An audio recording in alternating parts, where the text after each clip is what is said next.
Car आप लोगों ने भी पढ़ाई करी होगी, हमने भी करी।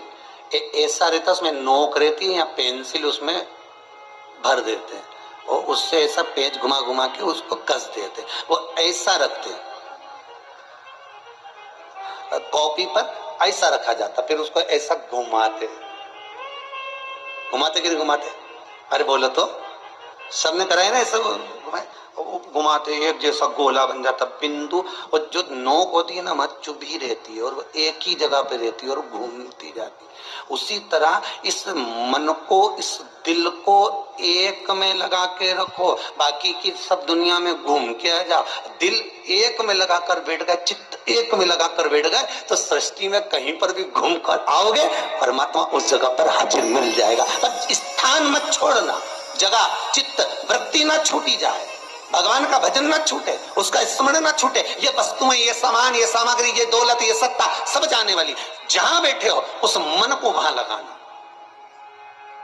हम तो यहां तक कहते हैं, यहां तक कहते हैं होटल में जाओ तो दिल होटल में लगा दो, होटल में जाओ तो दिल होटल में लगाओ, खाने में लगाओ, बफेट में जाओ तो बफेट में लगाओ, शादी में जाओ तो थोड़ा रिश्तेदारों में लगाओ, और अगर सत्संग में आओ तो मेरे भोलेनाथ में लगाओ। दिल लगाना ना भूलिएगा। परमात्मा को थोड़ा समय जितना दे रहे हो, 3 घंटा, 2 घंटा, 2.5 घंटा, 1 घंटा, आधा घंटा, जितना हम भगवान को देना, उतनी देर भगवान में चित्त होना चाहिए, उतनी देर भगवान में मन लगाना चाहिए। पर ना जाने दुनिया के लोग कहां चले गए, वह मोबाइल ने सब हटा दिया। हर 15 मिनट में ऐसी याद आए ना, व्हाट्सएप खोल के बैठ जाए। आप इस त्रिपुंड 3 रेखा का दर्शन भगवान विष्णु के मस्तक पर भी कर सकते हैं। आप ये 3 रेखा का दर्शन स्वयं ब्रह्मा के मस्तक पर भी कर सकते हैं। आप ये 3 रेखा का दर्शन स्वयं भगवान कृष्ण के मस्तक पर भी कर सकते हैं, श्री जी बाबा के मस्तक पर भी कर सकते हैं इस त्रिपुंड का दर्शन। बस अंतर इतना है, शिव जो त्रिपुंड लगाए हैं वो आड़ा है, तिरुमाला में जो तिरुपति बाबा का अपन दर्शन करते हैं जो त्रिपुंड लगाए हैं वो खड़ा है, 2 सफेद बीच में लाल। मेरे श्री जी बाबा ने भी अपने मस्तक पर त्रिपुंड धारण कर रखा,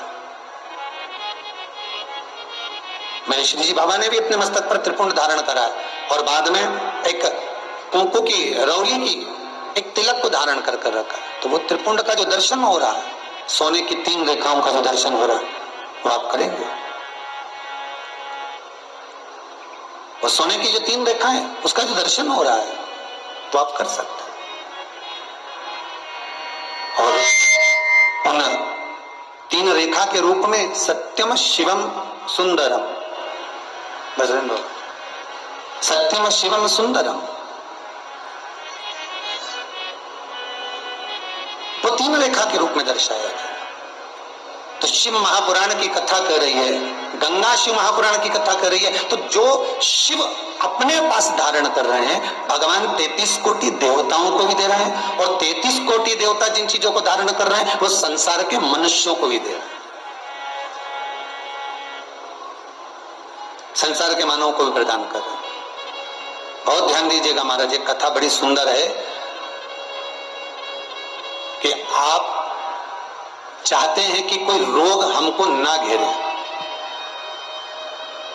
आप चाहते हैं कि कोई रोग हमको ना घेरे, और आपको लग रहा है कि कोई रोग ऐसा है जो घेर रहा है, या कोई शरीर में ऐसा रोग उत्पन्न होने वाला है, या कोई बीमारी ऐसी उत्पन्न होने वाली है, तो उसके लिए सबसे सुंदर तरीका कि शंकर जी पर अलोनी जो गोबरी होती है, गोबरी जानते हो, कंडा, अलोना कंडा, अलोनी गोबरी मतलब गाय ने गोबर करा और वो सूख गया, उसको थापा नहीं गया, हाथ से कंडा नहीं बनाया गया, गोबरी नहीं बनाई गई, केवल गाय ने गोबर करा, वो सूख गया, और वो सूखा हुआ जो गोबर है उसको जलाकर जो भस्म तैयार करी है, उसको जलाकर जो हमने राख तैयार करी है, भस्म बनाई है, उस भस्म को जो तैयार करा गया है वो भस्म शिव को जो हमने समर्पित करा। पर ये करना है मुख्य शिवरात्रि वाले दिन, जो वर्ष में एक बार जो महाशिवरात्रि आती है, ये केवल उस दिन करने का, महाशिवरात्रि वाले दिन। उस भस्म को सफेद वस्त्र में लिया और बाबा पर, शंकर जी का जो मंदिर आपके करीब में हो, शिव का जो धाम आपके पास में हो, वहां बाबा पर समर्पित करी। उसी भस्म को हम उठा कर लिया और यदि आप भस्म नहीं चढ़ा सकते तो कभी विश्वनाथ जाएं तो वहां से भस्म लिया, कभी उज्जैनी जाएं तो वहां से भस्म लिया। उस भस्म को हम यदि अपनी नाभि से वक्ष स्थल के मध्य में त्रिपुंड लगा लेते हैं, कब लगाना है? या तो प्रदोष की प्रदोष लगा लो, या सोमवार की सोमवार लगा लो, या फिर 12 महीने शिवरात्रि आती है, प्रत्येक शिवरात्रि पर लगा लो। जीवन में अगर आप मात्र एक महीने में एक बार भी त्रिपुंड अपने वक्ष स्थल के नजदीक में नाभि से ऊपर अगर लगा लेते हैं महाराज, तो ऐसा कोई बड़ा रोग आपकी जिंदगी में प्रवेश कर ही नहीं सकता। इस शरीर के अंदर, इस शरीर के अंदर भस्म में जो सुख है, भस्म का जो आनंद है, भस्म का जो रस तत्व है, उसको समझिए।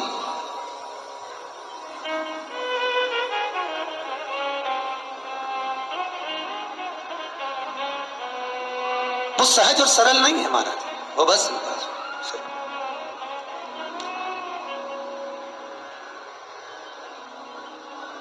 नीम लड़े त्रिपुरारी से मैं उनकी हो गई, मेरे मन में नहीं है धीर सखीरी में काशी जाऊंगी। कहते हैं मात्र 12 स्थान पर जो भस्म का प्रमाण कहा गया, मस्तक की, कंठ की, कर्णों की, भुजा की, कलाई की, पक्षस्थल, नाभिकोश,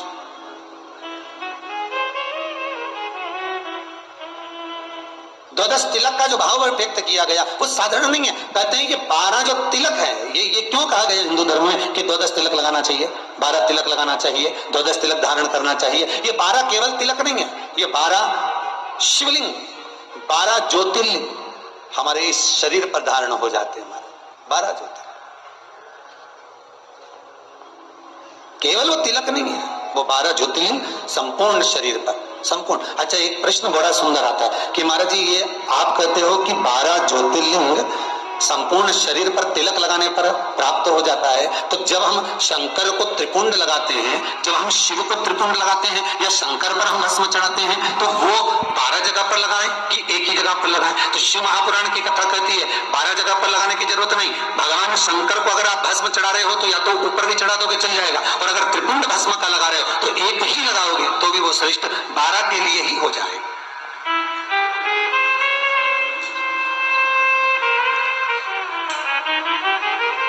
शिव को जो समर्पित किया गया वो बस एक ही कारण, बहुत।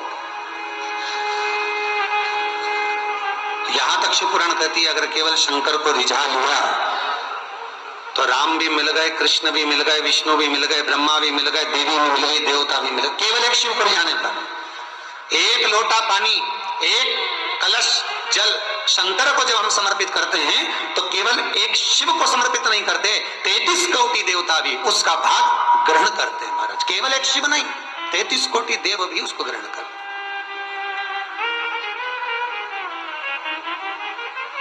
कितना सुंदर प्रसंग है देवी भागवत। भगवान कृष्ण, राधा गौलोक धाम में, राधा जी कहीं गई थी और कृष्ण बैठे थे गौलोक धाम में। सुंदर झूले पर मेरे बाबा, मेरे ठाकुर, मेरा कृष्ण झूल रहे हैं, सुंदर झूले।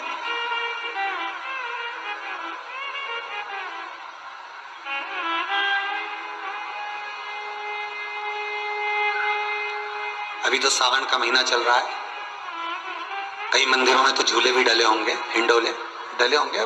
बिहारी जी के वृंदावन में तो खूब हिंडोले डलते हैं, खूब झूले डलते हैं। पर हिंडोला भी हमको कोई ना कोई ज्ञान प्रदान करता है, झूला भी हमको ज्ञान प्रदान करता है कि झूला आगे गया, पीछे गया, फिर आगे गया, फिर पीछे गया। तो झूला भी कहता है बस जिंदगी ऐसी है, कभी सुख कभी दुख, फिर सुख फिर दुख, जीवन ऐसा ही चलना है, हिंडोले की तरह, झूले की तरह।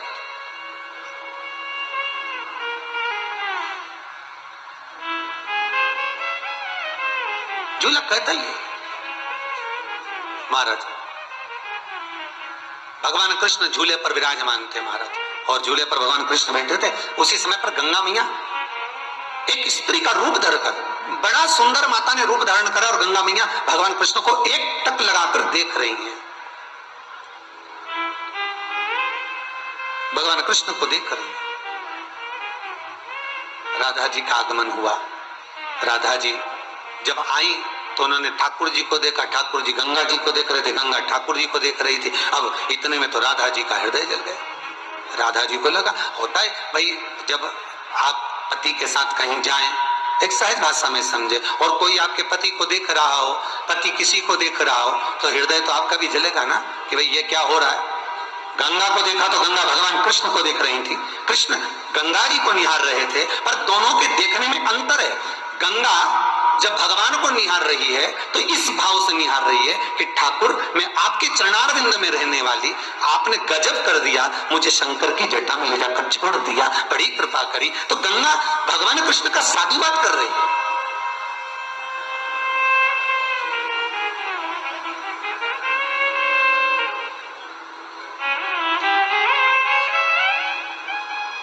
गंगा भगवान कृष्ण का साधुवाद कर रही है, और भगवान कृष्ण अगर गंगा जी को निहार रहे हैं, भगवान कृष्ण अगर गंगा को देख रहे हैं, तो उसमें भी एक कारण है, उसमें भी एक कारण है कि ठाकुर गंगा को क्यों निहार रहे हैं। ठाकुर गंगा को इसलिए निहार रहे हैं कि मेरे चरणों में रहने वाली, मेरी विष्णुपदी, मेरे चरणारविंद में रमण करने वाली ये गंगा जो नित्य मेरे चरणों में रहती थी, मेरे चरणों को शीतल रखती थी, कोमल रखती थी, वो गंगा आज मेरे पास से निकलकर शिव के मस्तक पर चढ़ी। और नौकरी के लिए, व्यापार के लिए, दुकान के लिए जो चल न रही हो, उसकी वृद्धि के लिए बहुत ही खास उपाय, तो आप ध्यानपूर्वक सुनिए। कहते हैं जिसका व्यापार ना चले, व्यवसाय ना चल रहा हो, बहुत ज्यादा कष्ट में जीवन निकल रहा हो और बहुत ही ज्यादा तकलीफ हो रही हो, तो धतूरे को हल्दी में डुबोकर शंकर भगवान को शिवरात्रि के दिन रात को 12 बजे समर्पित करें। उस धतूरे को वापस उठा लाएं 5-10 मिनट के बाद, श्री शिवाय नमस्तुभ्यम बोलकर लाल कपड़े में उसको बांधकर व्यापार वाली जगह में कहीं पर भी उसको बांध दिया जाए, व्यापार पीछे नहीं हटता, व्यापार अग्रण्य भाव में बढ़ता चले जाता है। महाराज, उस धतूरे को केवल परंतु शिवरात्रि के दिन रात को 12 बजे ही किया जाए, हल्दी में डुबोना पड़ता है।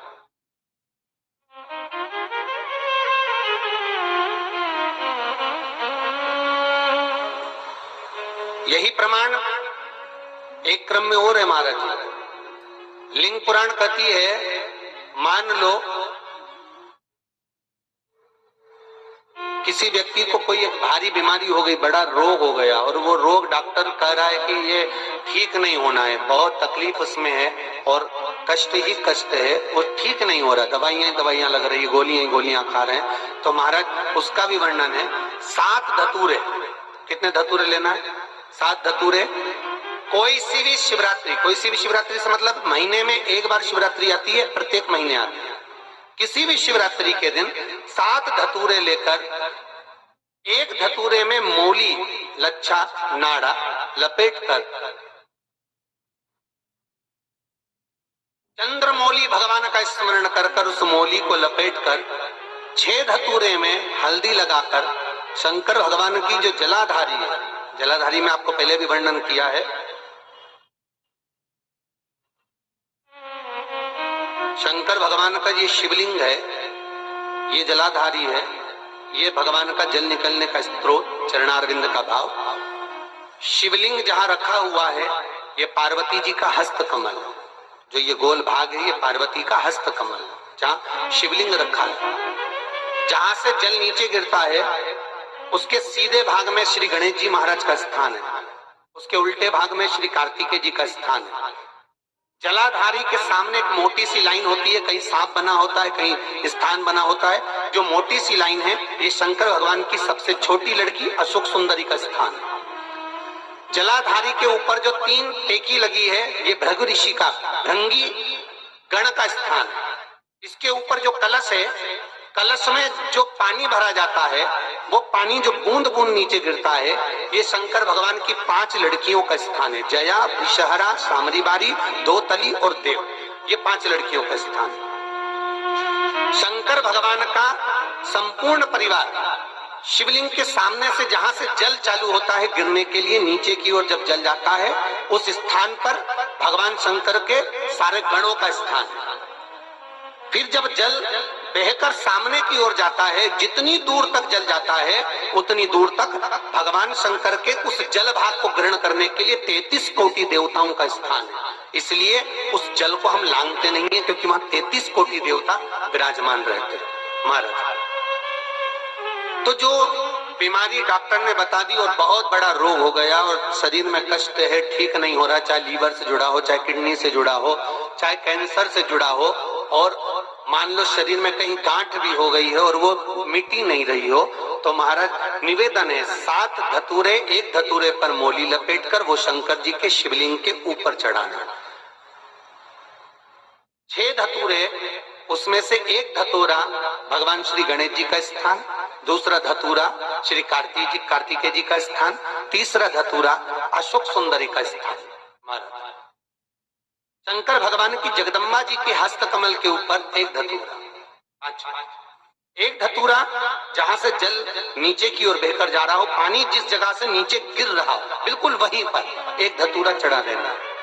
उस धतूरे को चढ़ाने के बाद वो धतूरा वापस लेकर आना है, अवधूतेश्वर महादेव का नाम लेकर या चंपेश्वर महादेव का नाम लेकर उस धतूरे को, जो बीमार व्यक्ति है उसका स्पर्श कराकर बेलपत्री के पेड़ के नीचे पटकवा देना है महाराज। धीरे धीरे रोग में आराम मिलना प्रारंभ हो जाता है, औषधियां धीरे धीरे समाप्त हो जाती हैं और व्यक्ति स्वस्थ हो जाता है। ये केवल शिवरात्रि के दिन ही होता, 12 महीने शिवरात्रि आती है, आप किसी भी शिवरात्रि को कर सकते हो, किसी भी शिवरात्रि।